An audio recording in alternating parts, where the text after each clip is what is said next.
What's a typical day in the life like of a software engineer working at Fang? So typically I wake up around 9 a.m. I shower, brush my teeth, do all that fun stuff to get ready by 9:30 or so, and then I head into work and I get in around 10.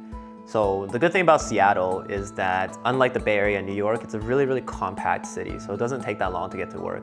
So right now it's about 9:30ish and we are going towards the office. Usually he would take an Uber, but I'm gonna give him a ride today. This one's on me, buddy. Thanks, man. Other than the strange one-way roads of Seattle, getting to work only took about 8 minutes. After I get into work around 10 a.m., typically what I do is I make a cup of coffee for myself and I sit down and I just read all my emails, catch up on all the work that's been happening like after I left the office or I didn't have a chance to do the day before. And then I'll just do work. I'll engineer software. And in terms of what that actually means day to day, sometimes it means that I'll be writing a lot of code. Sometimes it means I'll just be in a lot of meetings talking to people. A lot of times it'll be something in between. One of the funny things about software engineering that people have a misconception about is that all you do is sit in front of a screen and stare at a text editor all day. I would actually say that not a lot of my time is in front of an editor. A lot of it is talking to people and figuring out what we should actually be doing. It's coordinating meetings, like writing minutes. It's writing, like communicating between people. It's sometimes just thinking, sitting in my chair and thinking about what to do as well. In terms of time I spend actually in the editor, I don't think it's that much, maybe a couple hours per day. This is the free food. Wow. It looked nicer half an hour ago, but Hafu couldn't drive fast enough here. Free always tastes so good. So there's like different purposes to your meetings. There's meetings that are just status updates, like people who are all working on the same project give a status update about what they're doing. There's meetings that are about aligning on a direction. So let's say we want to do a thing, but a bunch of different people want to do the same thing and they don't know what's the best way to do it, so we got to figure out together which direction we're going in and committing to. There's meetings that are just informational, like I ask, like, can you just tell me everything you know about this because I don't understand it. There's like personal and development meetings, like I have one-on-ones with a manager to talk about my career growth, my performance, like my goals, projects. I have one-on-ones with my mentor who tells me about like how I should approach certain situations. I can ask questions about how to be more effective. It's not as if I'm just sitting down in a chair and coding all day. Around 4 times a week, I stop by the company gym to work out. Do you actually? I do if you weren't here. I would if you weren't here. Okay. Yeah. Around 6 p.m. I usually head out to get dinner and then I go home. We are in East Lake area of Seattle.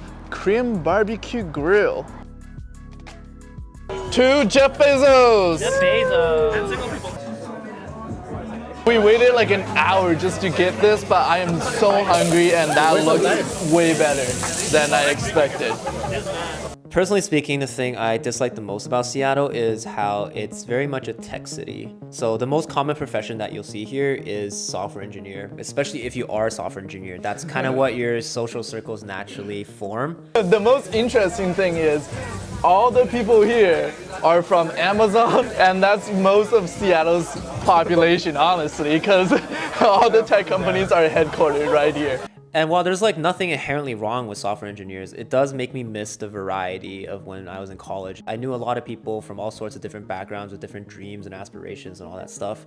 It does sometimes feel like that everyone in Seattle is just is a Fang software engineer, just moved here recently, no one's from here.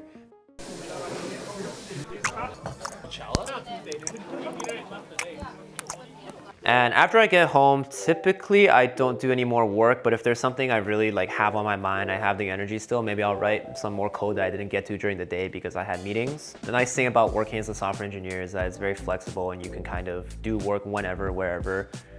Sometimes I only go to the office for like 4 hours out of a day, do something random during the day, and I'll come home and I'll do a lot of my coding and stuff asynchronously away from other people.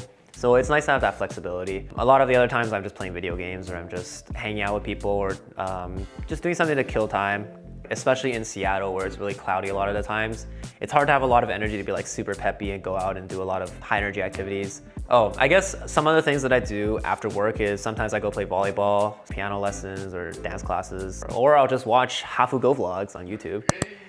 And then I usually go to bed around 11:30 p.m. to get ready for work the next day.